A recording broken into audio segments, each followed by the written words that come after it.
These are two paintings that I've done recently. One is more recognizable, one a little less so. And I think of myself as not just a painter, but a mark maker. Really, that's what we do, is make marks with different substances on different surfaces. For me, it's important to find a balance. This is a painting by Hans Hofmann. Balance is what he was all about. His famous concept of push-pull, forces that oppose, that relate, that cause other actions to happen. He also said that he speaks with many voices, so it's very personal for him. Jean-Paul Riopel, he was a little upset that his paintings were labeled as abstractions. He said abstractions are something else. His definition is, an abstraction is when you take apart the subject and isolate the components. He said he does the opposite. He adds. And what he adds is expression, personal expression. This is Emily Kane Kangware. She's an Australian Aboriginal. She passed away about 10 years ago. Her painting is called Yam Hunting. She works on a very advanced, sophisticated level, in my opinion. And this is a look into the future where she's going to go hunt for yams. And I saw a documentary on her where she was sitting on a dusty road doing her work. Here's some early public art, although we don't know if it was public art because maybe only a chosen few were allowed to see this. It's mark making, cave painting, cave drawing, cave mark making. It made me think, well, what is the purpose of drawing? The purpose of drawing is to get to know something intimately, to be almost at one with that, to be in tune with it, to go on a parallel path. These people, they came from Africa about 70,000 years ago, and they wound up in, this group wound up in Southern Europe about 50,000 years ago. And some of the experts feel that they, not only their food sources, but they made images of everything. They wanted to get to know their universe. Two early forms of printmaking. One, a direct relief image, and the other one kind of a stencil image. They think that they actually chewed the pigment and sprayed it, spit it out and sprayed it like an early form of a paint spray can.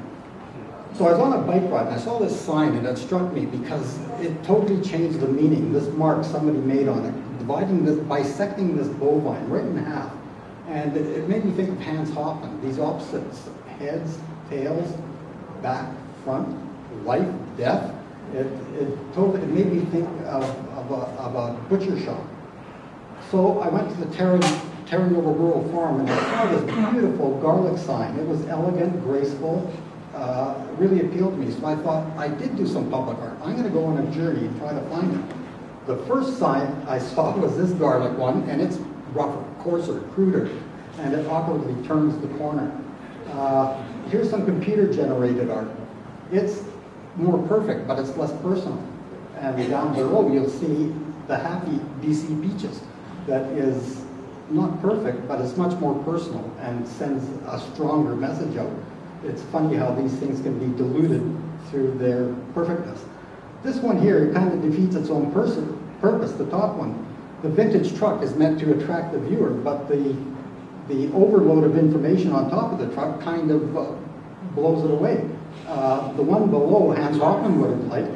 You have the rhythmic up and down movement of the letters and the kind of echoing with the paint back and forth.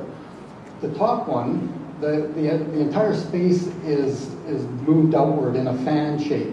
This one here below is kind of confusing. German yellow potatoes written in red on top of blue with an arrow pointing this way. I had trouble figuring that one out. This one, how personal can you get? Bob Featherstone. And he's closed, but Bob Featherstone is always there. These things are very time sensitive too. There's almost like a collage that things are added on to, things are taken off, things are covered up, and things are pasted on and added. But Bob Featherstone is constant. He's always there. These two signs were side by side. This one was happy. This one was almost insanely crazy with its mid-century kind of idiotic, absurd cartoon berries. This one, even the QR code appeared to be painted in the same easy, happy kind of way. This is something we do as artists, separating and bridging. like Riepel did, you separate these things and you bridge them. So these are individuals, but put them together, they run into this series where they all kind of have a meaning and purpose together. And they also stand as individuals. This person here, he just went crazy. He overloaded his signs. He felt threatened. There was construction going around his stand, so he even put up, stop, come to my stand. They were all over the place. I did talk to him, but he said he felt he was a good communicator, but he did feel very threatened by all the construction around his stand. So, oh, this is another favorite of mine. It's just a beautiful, elegant, graceful piece again. Stands alone by itself as a piece of art. And with it was these gentle boards that had again, beautiful script, gently persuading me to look at the vegetable stand. Quite the opposite of the other one. I knew I was getting close because I think these wound up at Country Meadows Farm. That's where my signs went. They were kind of an XO design, like carrots would be like an X, and tomatoes or apples would be like an O. Up there is more clip art. That came about in the late 1980s with the advent of computers. Those peppers are different from the rest. I like Tolstoy's definition of art. It must be individual, original, sincere, and honest. So I threw in Jeff Koons, who's kind of the opposite. It's contrived, it's superficial, it's big, it's shiny, it tries to be witty, and tries to be shocking. This is the art of the billionaire class. This is what they like. Sorry to let you down, this is my poor sad sign sitting there after 40 years, and I still don't know. Was I trying to sell vegetables or was I trying to be at one with the zucchini? It's not perfect, but it has its own personality and it's the last of its kind. And just some thoughts on art. Thank you.